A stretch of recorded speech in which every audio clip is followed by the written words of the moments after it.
How do you want to start this? Should we just go au naturel as John McGinn scores? How you doing, mate? How's everything? I'm good.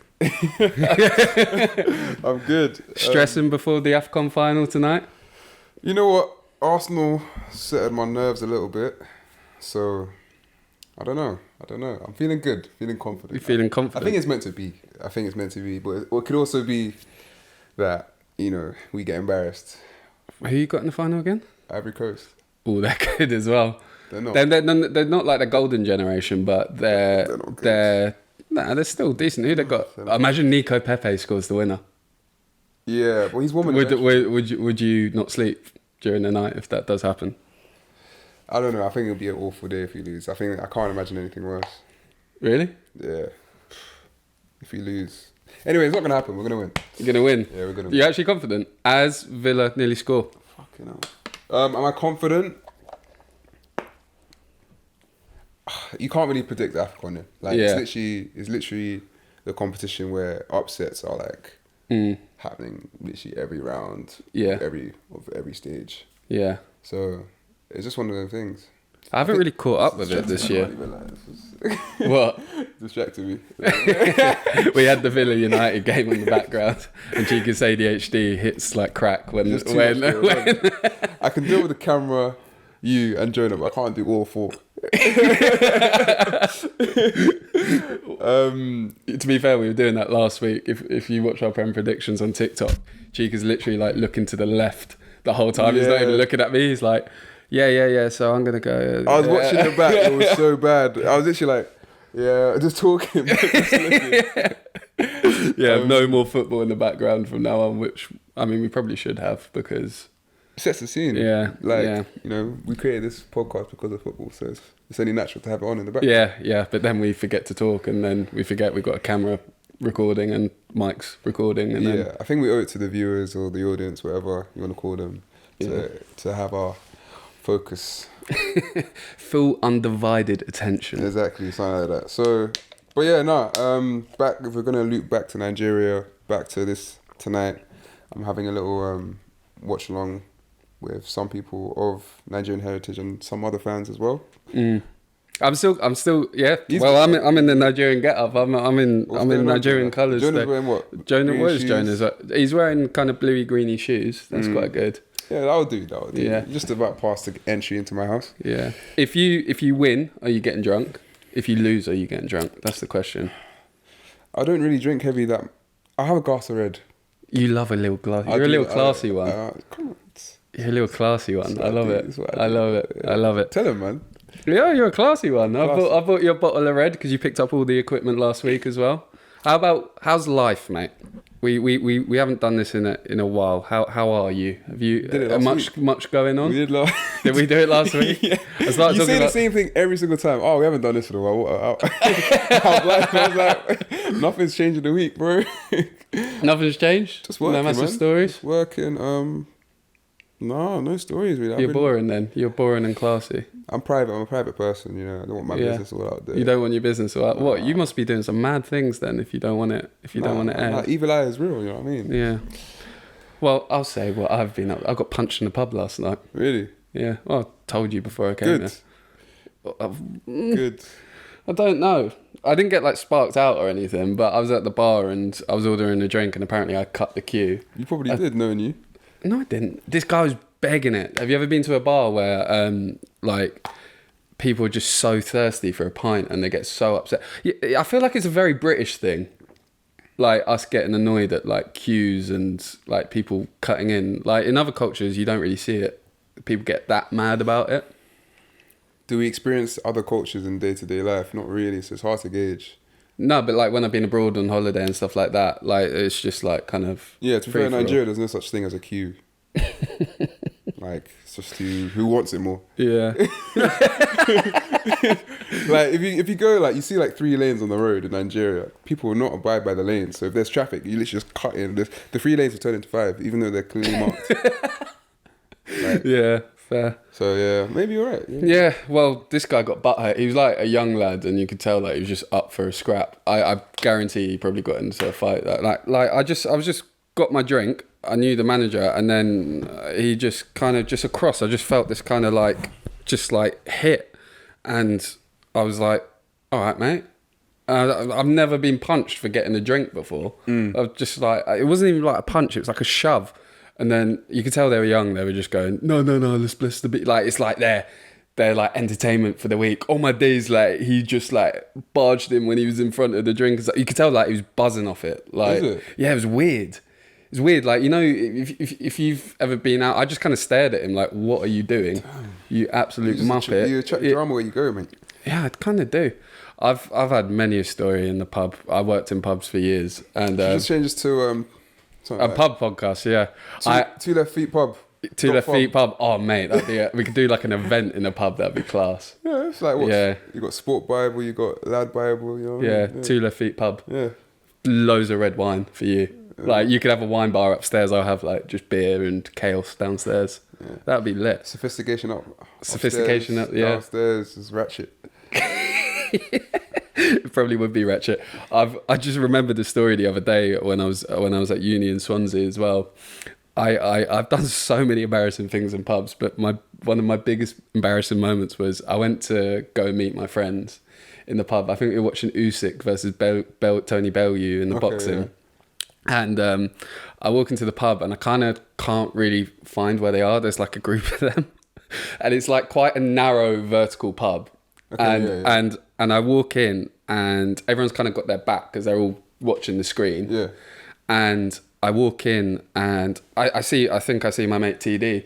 So I'm like, I go and like put my arm on his shoulder, like, how you doing? Like just talking to him, like for like a minute and a half straight. I'm like, oh, how you doing, bro? Like, how's uni and stuff like that. Like got my arm on his shoulder, not really looked at him. Completely different, bro.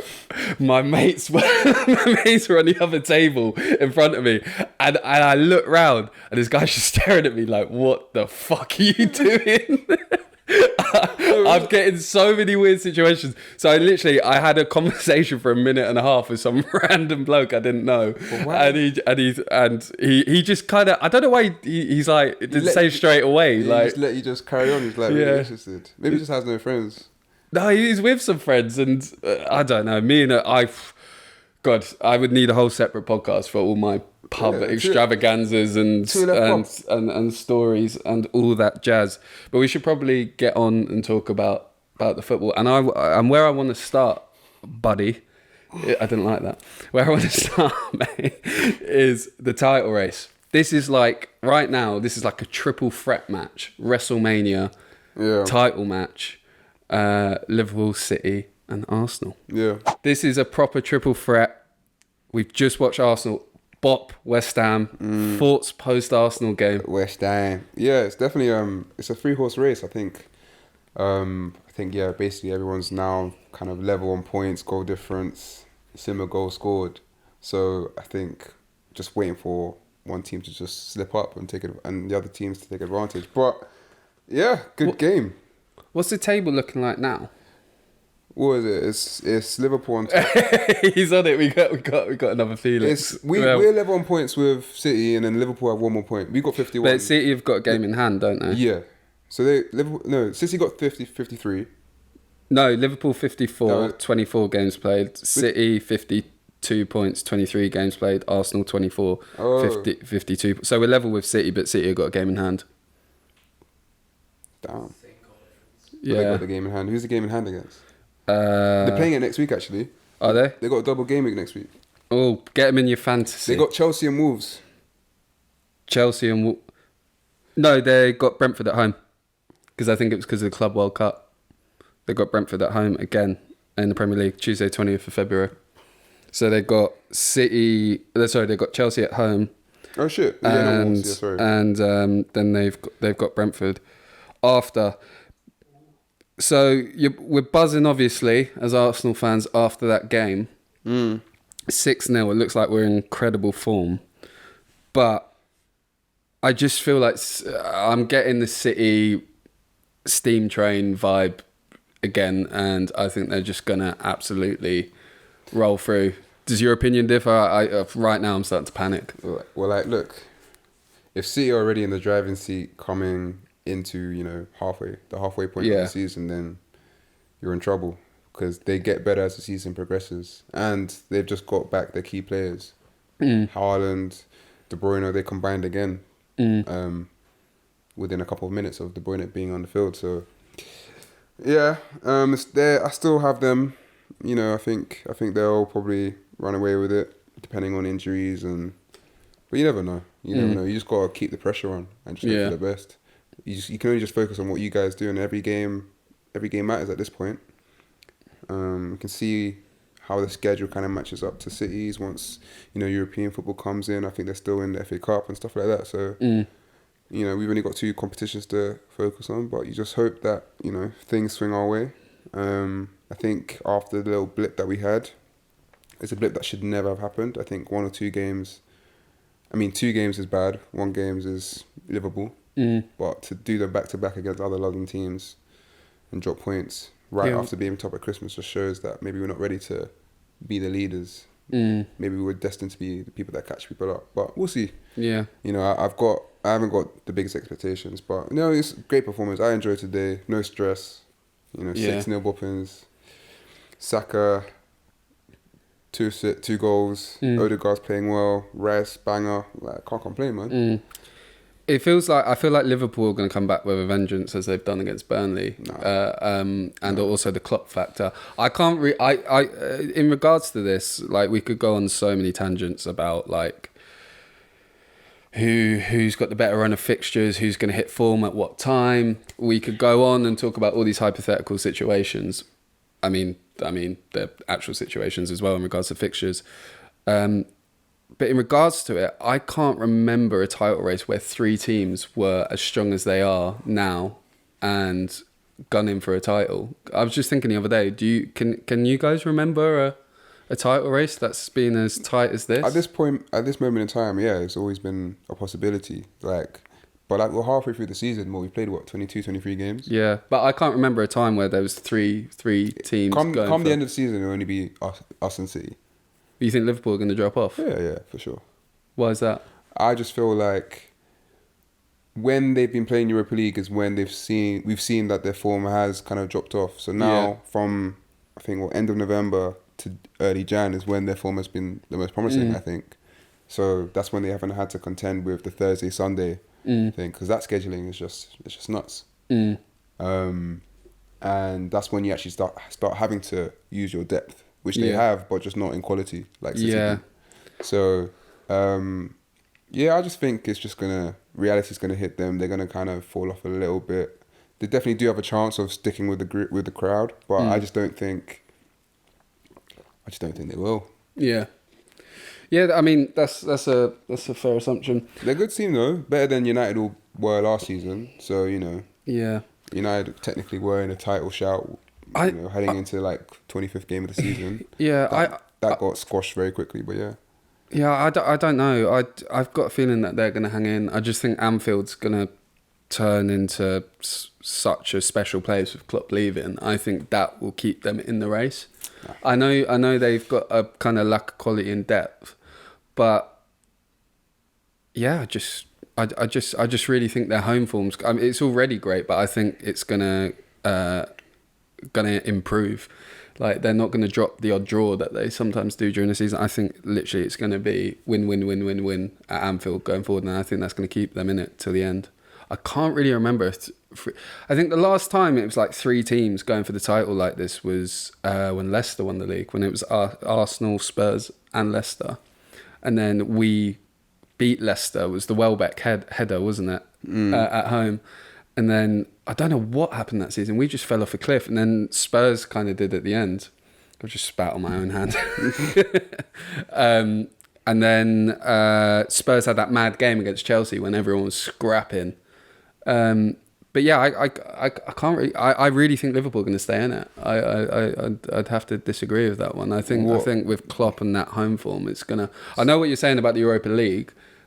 But I just think their home form is just going to get ridiculous.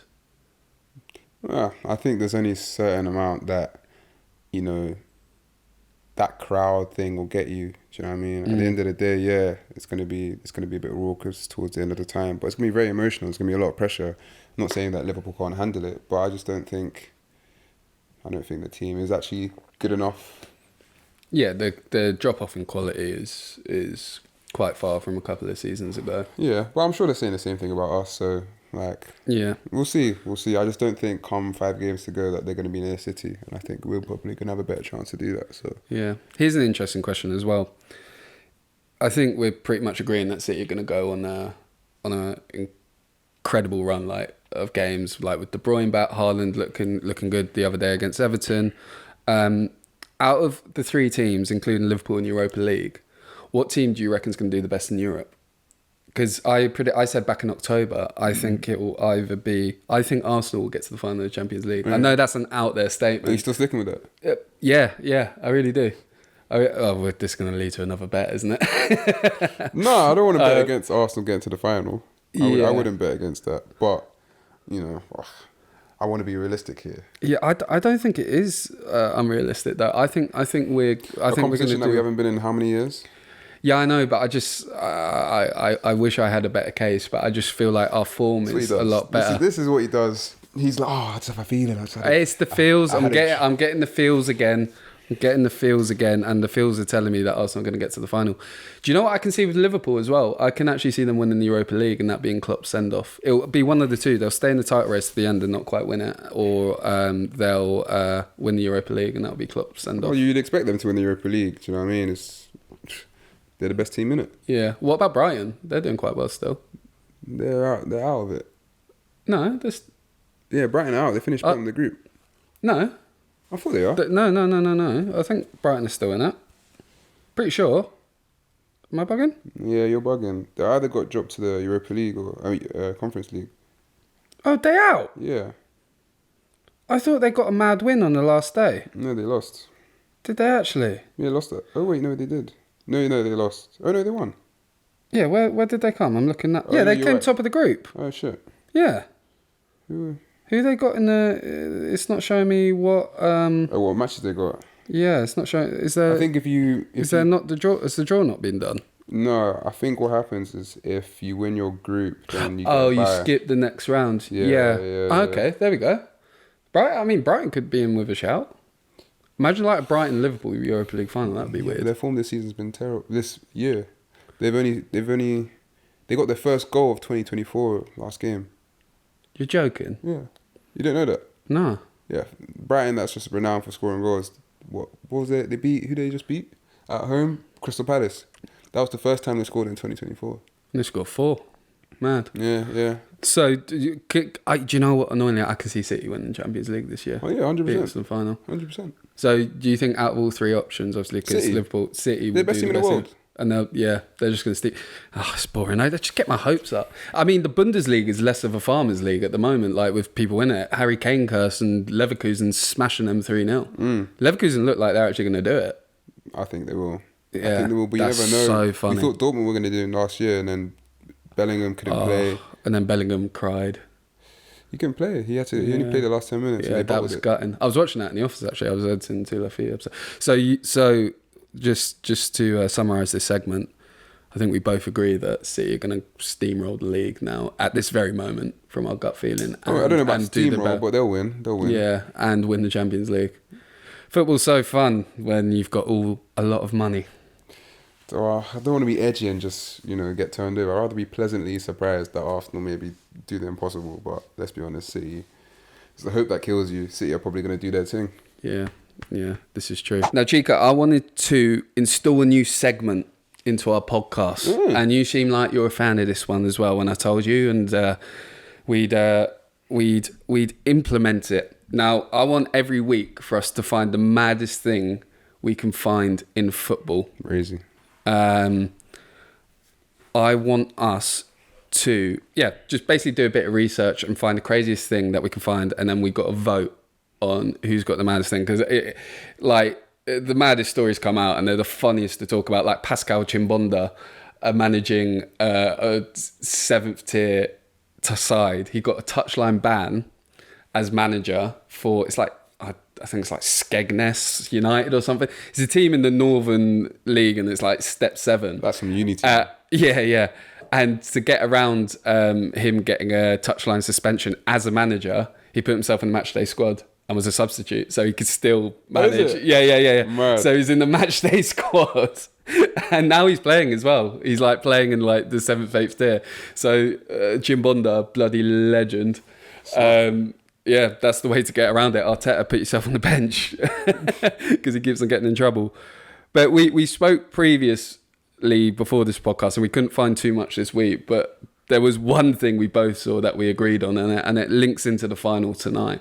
And that is ASTRID WETT. I don't know who's that.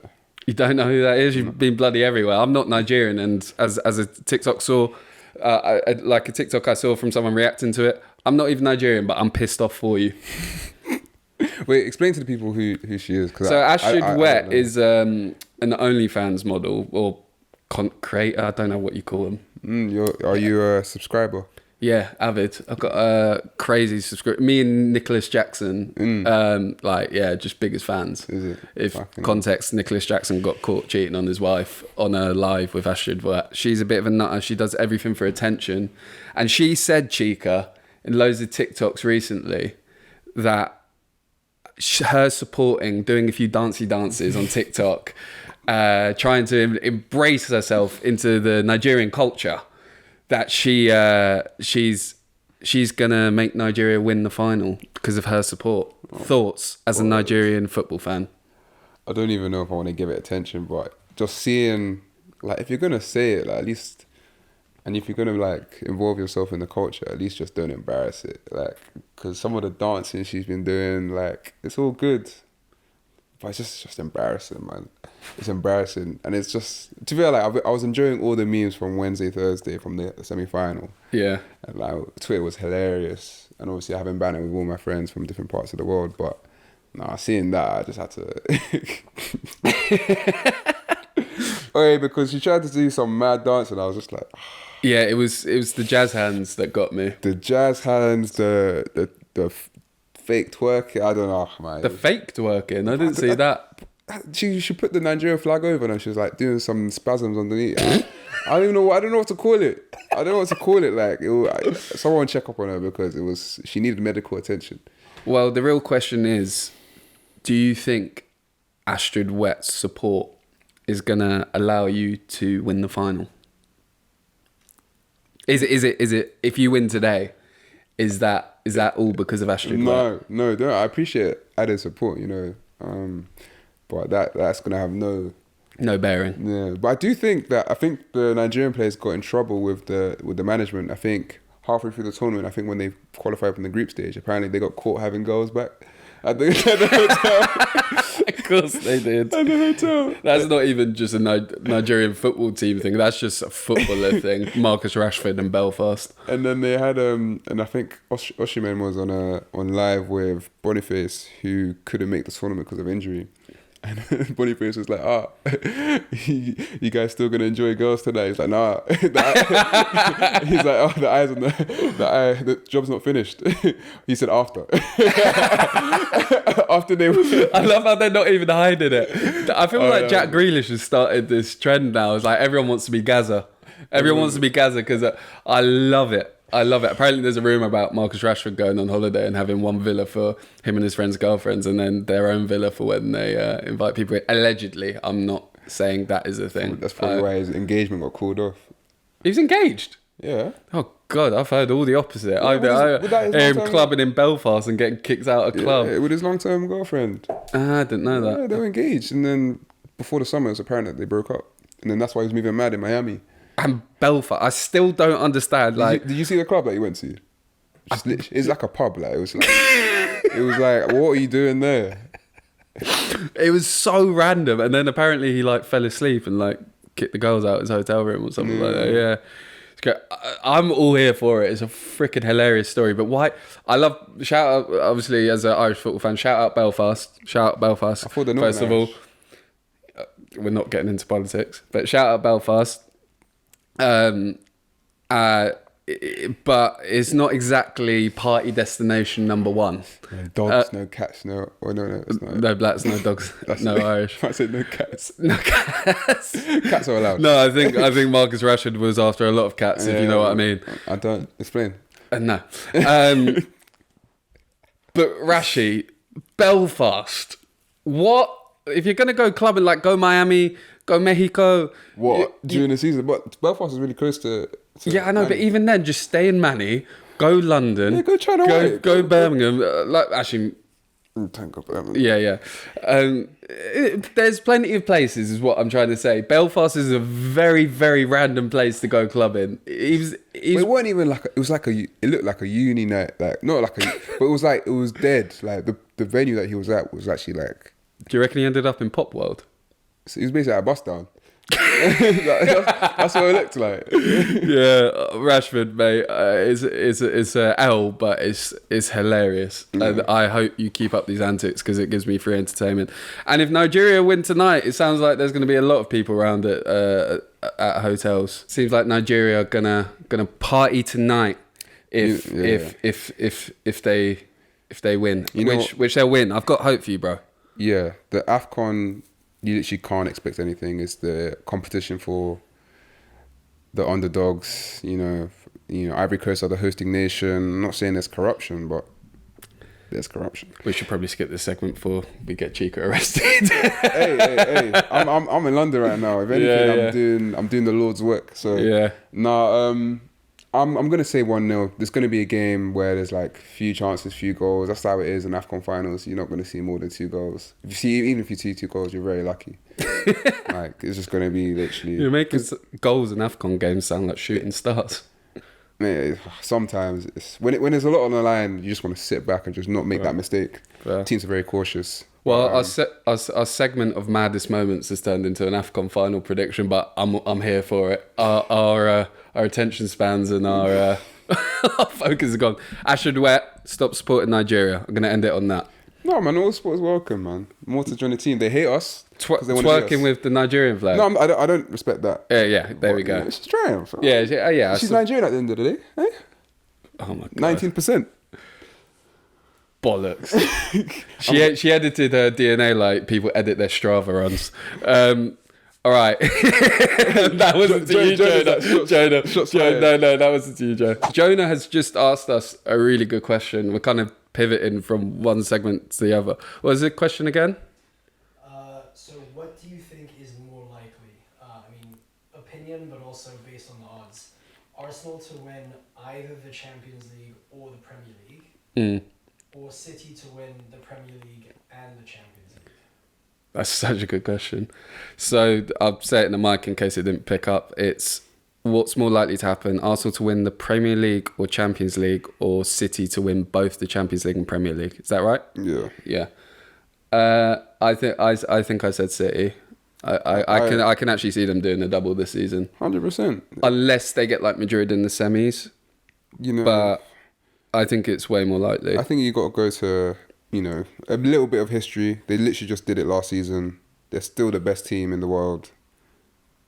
They're in the driving foot already without really getting out of gear in the Premier League. And there's so many... Driving foot. Driving seat.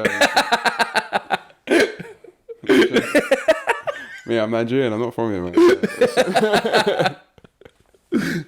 I heard it. I was like, "She." You love a little one like that. You do love a little phrase to mess up. I do it as well. I do it all the time. I'm in the driving seat. Yeah. They're in the driving seat. But they're in the driving seat for the league, and I feel like, yeah, they might not win both, but they're still Real Madrid, Bayern Munich, and other teams that can probably win the Champions League as well. Who's to say that we even get to the semis? Do you know what I mean? Yeah.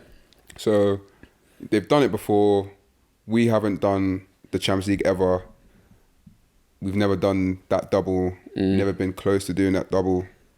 So it's like, I think their depth as well it gives them more of a chance in this argument as well, because I don't know. I just can't see Arsenal winning the Prem, and I can see us getting to the final of the Champions League. I just can't see us winning it either. But I can visualise City doing both. I think the depth will carry them through towards the end of the Premier League season. It seems like they're on a roll now. And then on top of that, in the Champions League, they've got that confidence from winning the Champions League last season.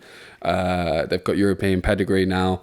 They've got players to bring in and out. They've got such quality and depth. They can change a game in the second in the Champions League match. Give themselves an extra dynamic. They've got more options to stay in cup games, basically, is what I'm saying. Like, Arsenal have got good quality and depth, but nowhere near as much. So yeah, I'd probably say City because of their depth. What would you go for, Jonah? City. City as well. Yeah. I'm trying to calculate what the odds makers think. Mm. Because we're more likely to win the Champions League than the Premier League based on the odds. They say we're more like. Yeah, Wow. Yeah, we're 6-1 to win Champions League. We're 15-2 to win Premier League. But they might change it after the result because they don't change the odds until all the games are finished for winning the league. True. So like, because we weren't guaranteed to win this game, so maybe Yeah. they might change it to after seeing us win 6-0. Yeah. A little, like, it can't be like a big improvement in odds, but it'll be something. Yeah. Based on current odds, the odd makers would say that we're more likely to win either the Champions League or the Premier League than City are to win both. What's the Really? What's the odds for them to win both? So odds makers are saying that then. What's the, So, well, I had to calculate it, but the odds for City to win the Champions League are 9-4, which is 30%. The odds for City to win the Premier League are 4-6, which is 60%. this guy's such a software engineer, man. Yeah. Man said I worked it out myself, man. Yeah. So the odds of them winning both is 30% times 60%, right? Yeah. You have to win 0.3 times 0.6. Wait, they're 60% likely to win Champions League, Premier League. Premier League. Mhm. Jesus. Which gives them 18% likelihood to win 1 in 5 times. They'll win both. Yeah. Basically. For us, our likelihood of winning the Champions League is 6-1, which is like 15%. So 1 in every 6 times. And then the percentage of us winning the Premier League is 15-2, which is like 1 in every 10 times. So for us, you add the percentage. Yeah. So for us, it's 15 plus 10, so it's 25%. For City, you multiply them, so 60 times 30, which goes down to 18%. So are you going to back your maths or are you going to back your brain? So That's the the same. so Something that we all said, right? That City are more likely to Yeah. win both. But the odds are saying the something odds are different. saying the opposite. Yeah. I'm not sure if the mics picked that up, so I'll clarify. So Jonas, as a software engineer, has worked out that the odds makers yeah, are I actually forgot he's saying FIFA. are actually saying that it's are saying that it's more likely for Arsenal to win one rather than them win both. What would be the percentage? 25%. 25% to 18%. So 25% to 18%. yeah, so So if you played out the rest of the season, 1 in 4 times Arsenal would win 1 of the 2, Yeah. and 18 over 100, so 1 in 5 times City would win both. these are a lot of Nice. numbers. These Oh are a lot my of god, numbers. you're good, Statman Jonah. This is So what I'm saying. again, if the mic didn't pick it up, it'd say 1 in 4 times Arsenal would win either the Champions League or Premier League, and then 1 in 5 times City would do both. Do the double. Do double. It's good maths. Good That maths. is good maths. Quick maths. That's good maths. Statman Jonah. Quick maths, but I still think City are more likely. Yeah. So fuck your maths. Fuck the maths. Football feels. Come on. We all said fuck the maths. That's what the bets maker, that's what the odds makers want you to think. Go put that bet on. Yeah, put that bet on. Yeah. Do they know something we don't? Oh, but you know, if they want to give me good numbers, Good numbers. Based on your logic, Chika, after this result, it should become more likely that That we get both. yeah, that will win one. yeah, but probably move. You could make more money now. It will probably move from like 25 to like 27, 28. Yeah. Yeah. God, that was so good. All right, now Chika. Chika. We had a little debate about Forest last podcast, and they've gone and lost again, meaning they've still only won one game in 2024. I can see the way you're looking at me and you're ready to fight me or debate. I don't want to repeat myself because I feel like I will repeat myself. NUNO has lost another game. And you still think he's better than Steve Cooper? I think it is nearly fact that this he's a better manager. He's done more with his career. He's produced better results for Nottingham Forest. The only reason why they are closer to relegation is because Luton have come out of nowhere and started to play well. Like, you know, I think they gave one of the best teams in the league a good run for their money. You know, Newcastle are a good team. I think they are going through a little bit of a blip, and I think if you lose to Newcastle and make it a tight game, I don't think it's an error. You got to look at it game by game basis. They're playing better football. They're more competitive.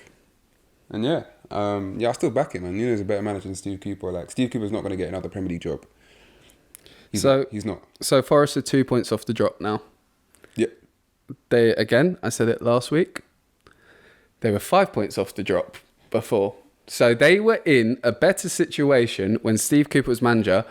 Excluding the results, you need to focus. No, They were. They were 5 points clear of the relegation zone, Yes, and now but they're that's 2 because, points. Yeah, but it's now because other teams are starting to do better, like Luton. Yeah, but we're just talking about Forest. Yeah, if we're talking about Forest, we should talk about the points that they've managed to secure, how they've actually played. That's what management's about. It's not about like. Okay, should we go through their last few results? Barring, I think they beat who did they beat on the new manager bounce? They beat Man United and they beat Newcastle. Ooh. So, since the start of January, 2-2 versus Blackpool at home. L. Won the replay against Blackpool, 3-2, tight game. Lost 3-2 to Brentford. Drew 0-0 with Bristol City. Lost 2-1 to Arsenal. Have drawn 1-1 with Bournemouth. Only beat Bristol City on penalties. Yeah. And then have lost 3-2 to Newcastle. Okay. The camera cut off again, annoyingly. It's just our life right now when we're recording with less equipment. Fund us, please. Set up a GoFundMe for a new camera that doesn't overheat. But whilst we were arguing, we paused and we've had time to reflect and create an argument and a statement towards each other. And we've got Jonah, the juror, behind the camera. And hopefully we can settle this Nottingham Forest debate for good. You've got your evidence? Shall I present mine first? I thought you already presented yours. Well, I'll repeat mine. Repeat yours. Go on. I'll repeat mine.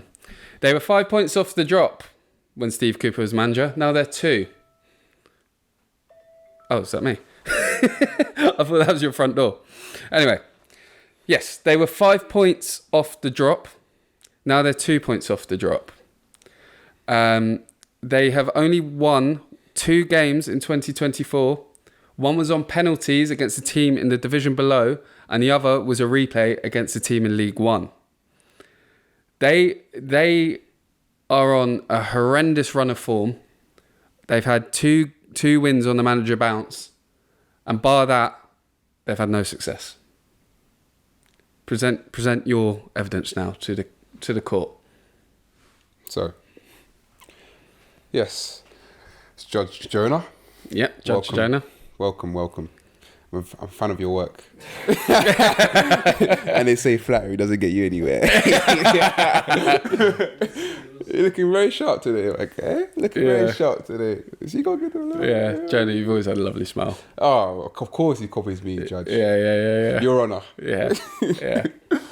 Okay, so you mentioned some of the fixtures. Yes. You know what? It's been, 6 games? Probably a bit more. Okay, 6 or 7 games. Yeah. But I'll go through some of Steve Cooper's last few games in charge. Probably the reasons that led him to his sacking. Probably should have been sacked last season, to be honest. After spending how much? Probably like 200 million. But anyway, Eesh, it's a lot of money. It's a lot of money indeed. Might not have been his choice. Might have been the mad chairman, the Greek chairman. Just saying. Okay, where's the... It's not my case, but it seemed like transfers weren't his Bear decision. with. I don't know where it's going. You're just strengthening my case. You just made me think of another thing. Oh, you've done yours. You've done more than enough, mate. You've done enough. I mean, he's the chairman of Olympiakos and makes mad signings. Okay. It's not like he was known for that. Okay, so he was sacked at Christmas. His last game, lost to Bournemouth. No, that was Nuno's first game, actually. It actually wasn't. He wasn't in charge. Oh, okay. Yes. Sorry. He wasn't in charge. So, yeah. So who was in charge? No one was in charge? What day did he get sacked? He got sacked after the Spurs game, I'm pretty sure. Steve Cooper sacked. Judge, this is not a very good case. He doesn't even have his facts in order. His case is weak. No, let's just fact check it. Okay, cool. All right. I won't include that game. He got sacked right before. Yes, there we go. Tottenham, who had 10 men. 2-0 to Tottenham. When were they sent off? Doesn't matter. When were they sent off in the game? In the 70th minute. No, in the 90th what? 70th. 70th? Yeah, 70th. Okay, fair enough. Yeah. I thought it was like 90th. Yeah, fair enough. Minute. Weren't able to get a goal at home. Anyway, away to Wolves, 1-1, decent result. Oh, what's this? 5-0. 5-0 away to Fulham. Crazy. Didn't even get any sort of response or anything. Then at home again, lost to Everton, lost to Brighton 3-2. They had 10 men as well, sent off in the 70th minute. And lost 3-2 to West Ham away from home. So I hear what you're saying. You know, they were 5 points off the drop. But I think if Steve Cooper was still in charge, they'll genuinely be. If you look at the kind of the points that he's accumulated across this season, he has shown that he's not able to get any wins across the board. He had 2 wins this season before Nuno got given the job. 2 wins. So if he had the same number of points or same ratio of points and carried on with his job, he would actually have less points than Nuno has right now. But the only reason why Nuno's got these new points is because he had a manager bounce. You don't really know, like, it's a manager bounce, like, it's just. But you like, don't know if Steve Cooper could have picked up the form. I don't know. We have the evidence. I think my evidence supports that Steve Cooper wouldn't have had some miraculous change in his form. Well, Judge Jonah. I'm not finished. Oh, I'm sorry. I'm not finished. Also thinking about, you know, the quality. How many times has Steve Cooper been sacked in his managerial career? None. None. He literally just got sacked. Once. I Got thought you sacked. meant before. He was England under 21s. He got sacked there. He didn't get sacked. He moved on to become Swansea manager. He got sacked. He did a really good job. He won the Youth World Cup with England. With Ryan Brewster, Phil Foden. He was the manager for that team. So why did they get rid of him? They didn't get rid of him. He left. He started managing an old age group and then he became Swansea manager. And then did a really good job with Swansea. Got him into the playoffs and left because of it was mutual consent because their vision didn't match his. So he didn't get sacked. So this is his first ever sacking. No. He was sacked. He wasn't at Swansea. He was doing really well at Swansea, and he left. So it's technically a sacking, but it was more a mutual consent kind of thing. Actually, I can't even find. That's the wrong guy. So, what is, like, one sentence are you arguing versus him? Who is a better manager? Who's done a better job at Forest? No, I'm not asking he's done a better job. Like, you can't really say he's done a better job when he hasn't really, like, he's been there for what, 8 games. So who should be in the role basically? Who right should now? be in the role? Steve Cooper or Nuno? Steve Cooper, who what? How much money did he get to spend at Nottingham Forest during his Premier League career? I don't know if that's necessarily a valid point. I don't know if he's spending the money in different places. I don't And know if it was entirely sanctioned by him. To be honest. Yes, mad Greek chairman that spends loads of money at Olympiacos, and now Olympiacos are in ruin right now because of I it. still feel like He signed Marcelo. That happens at every club. You're still making investments in your club. You're still getting resources. It's not like Burnley. But it didn't feel like it was him going out and buying all these players. Yes, but the fact Nuno had the same thing at Wolves, and look where he got them to. Nuno was not in charge of getting all of those players. They literally had what's his name, Nuno, the Mendes guy, Jorge Mendes. Yeah, but they were corporate. They were. It's not relevant to Yeah. the point because you're Well, no, we're talking about the quality of management. By the way, Talking if you're about making your point, it's talking good about to talking about the quality of management here. We're talking about what they've done with what they've been able to. No, the specific thing that you are arguing is who should be in charge of Forest currently. Yes. So that's Okay. It's not even a question of who's a better manager. Should Steve Cooper have stayed, or should Nuno have the role right now? Steve Cooper shouldn't have stayed. He had Because 2 wins. even if you're necessarily a better manager, it doesn't necessarily mean that you're going to perform better in that role. Whatever the question is, Nuno wins. Whether he's a better manager, whether he should be in the role over Steve Cooper, it's just, for me, it's just facts. I don't think a lot of things Steve Cooper had a control on, including the signings. But I suppose that's neither here or there. Neither here nor there. At this point, there's not enough evidence to go either way because Nuno's not been in the job that long. Yeah. I think at this point, it's more of a matter of personal preference as to whether you like Nuno more or you like. Yeah, Steve Cooper. I just love Steve Cooper. My thing, Jonah, was I think people hate him more because he looks like Gollum. Yeah, definitely. Yeah. He's English. Yeah. But if you frame him different, if he was What, Chika? No, he's getting all sassy. no, because well, we're bringing looks into it. What's that got to do with football? We're talking about style of play. We're talking about how they perform. We're talking about, you know, the quality of football. I'm not talking about how this guy looks. When I'm judging him, I don't care about how he looks. You know what I mean? Like, what's that guy? He looks like It's Gollum. implicit bias, and yes, it does affect you, even if you don't. Oh, Yeah. so your opinion is There's a thing called shifted. pretty bias. Yeah, but I'm talking about my opinion of him. Like I'm saying, mine's got nothing to do with how the guy looks, what colour skin he is. I know you're saying that, but it's not true. Oh, you think my opinion of him is based on how he looks? Every living being has implicit bias. Mm. 100%. So you think what, Nuno's a better looking guy or what? Like, No, I think that Don't know how we got it. in some sort of realm, it's like he seems like a more exotic manager. Yeah. I don't think so. I think the quality of play is better with him. I think he's shown throughout his career that he's able to make differences at any club that he's been at, depending on the style.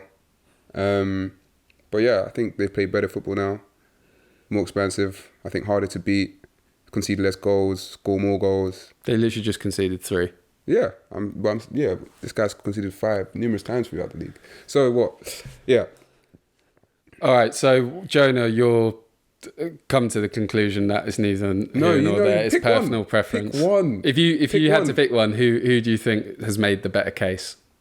Who has made the better case, or who do I think is the better manager? Who do you think? Yeah, who do you think? Who do I think is the Yeah. better manager personally? Nuno. Thank you. Oh no! Who do I think made a more convincing argument? Jack. How? Oh yes, I made it How? more convincing. How? Yes. You messed up a bunch of facts. You didn't know when he got fired, like, he used the wrong game. He knows what he's talking about. What did he say? You were looking everything up that you were saying on your phone as it was. It was so much more convincing, which led me to want to make that a little more. Convincing? But I do What did he think- say? What did he say that was like convinced you? What did he actually say? Yes, he had facts outlined, whatever. But what did he actually say? Okay, what? So 5 points or 2 points, but we know why that was, because of Luton's form. I think he made some valid points in terms And also because Everton had their points deduction. I think he made valid points in that, first of all, the transfer stuff, like, it's pretty clear that, like, Yeah. he had a little bit of say, but, like, it was not coming from him, all those signings.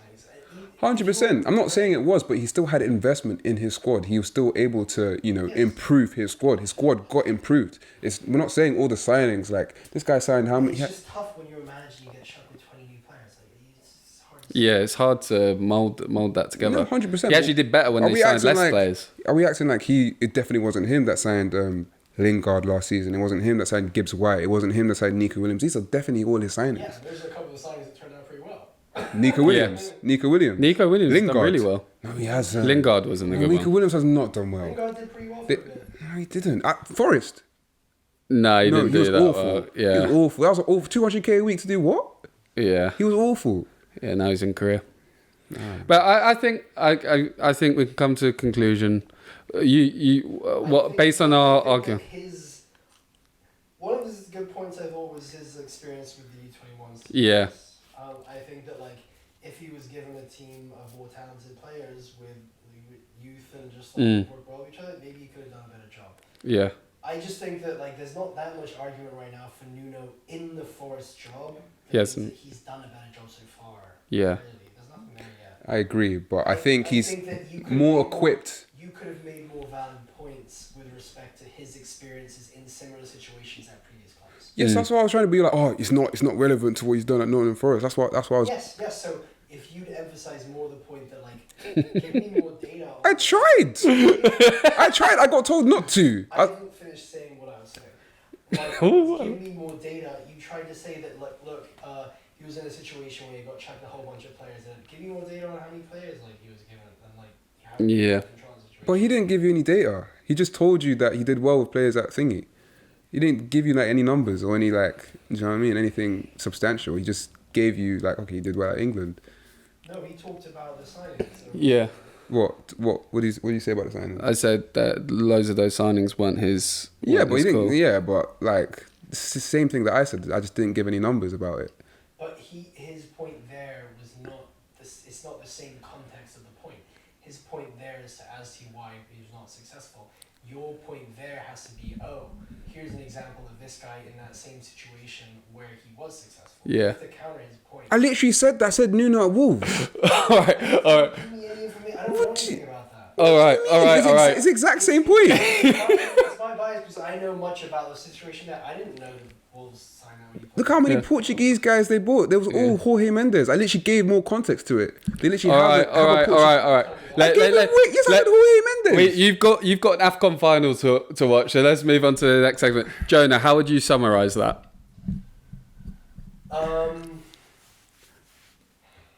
There's definitely some unbiased here. No, Nuno's the better manager, he said. I accept that he thinks Nuno's the better manager. Nuno is a better manager. Time will tell essentially whether Nuno was the correct appointment. Yeah. Like, you're just not going to know if he's going to be better for the club. And you can never know if Steve Cooper would have done well if he stayed. Yeah. We just got to let it breathe. We got to let it breath. Based on the results and the trajectory, it's hard to stop a team that's nosediving as much as Forest were. And so as long as they're not going as bad as they were then with Nuno, it could be considered a success. But yeah, I'd like to see Cooper get another job. Yeah. That guy's not. There we go. We finally settled it. Judge Jonah has decided Nuno's a better manager, and that we've got to give it more time. But as long as he steadies the boat a bit, he was the better appointment. All done. It's so bitter. No, just. All right, let's move on to our AFCON segment. Yeah, since it's AFCON day, big game, Ivory Coast and Nigeria. I just wanted to give some context to the tournament and why it's so hard to win. One of the hardest tournaments, I believe, to kind of be successful in. There's been, a lot of players over the time that have been graced with so many accolades individually and in Europe and with their clubs, but they haven't managed to do the business. When it came to the mighty AFCON, do you have any guesses to some of the players that haven't? Some of the world class players that kind of graced the top 5 leagues that haven't won it. Yeah. I know we've discussed it before, but there's a few of them. Oh, I've got one. I can't remember Ivory Coast winning it. I always remember they had a golden generation, but I can't remember them winning it. So Solomon Kalou? I don't know why that's the first one that's coming to my head. Solomon Kalou, I wouldn't ever say he's like world class. Wasn't even near there. Wasn't a great player, but Drogba. Did Drogba win it? So Drogba didn't win it. Didn't win it. He never won it. Yeah. See. Okay, that's a good start. That's a good start. George Weah never won it. George Weah. Has Salah with Egypt? Salah's never won it. Salah's not won it. Oh, God, I'm on a roll. Yeah. I know Mane. Yeah, because Mane and him were in the penalty shootout, and Mane won it on penalties for Senegal. Yeah. And, I really like the Senegal manager. He's, like, proper hip and trendy. Who else? There's so many big players that haven't won it. Honestly, AFCON is such a core memory for me as a kid. ITV4. I'd always watch it around Jan because it was always around my birthday. I just loved it. I haven't really watched it this year, and I'm kind of disappointed in myself. But I've only really been watching the odd game, but literally just the Nigeria games, to be honest. Yeah. And it's just it's just such a hard tournament to the pitch is bobbly, the conditions are harsh, it's dry, it's hot. It's so such a physical league, and every team is kind of set up so rigid in their defensive shape, so it's hard to break certain teams down, and it's always kind of the most solid teams that get to the final. Ivory Coast kind of debunked that theory. I think they got thrashed 4-0 in the last group game. They were the third place. They were one of the best third place people in their group, and they made it to the final from there. And they got beat 4-0. Yeah, got beat 4-0, and that team even got knocked out in the next round. So yeah, it's been a weird tournament. It's literally for everyone. I think Morocco were the favourites. They got bopped. They won their group and still got bopped in the second round. Yeah. With all the talent that they have. Who did they lose to? South Africa.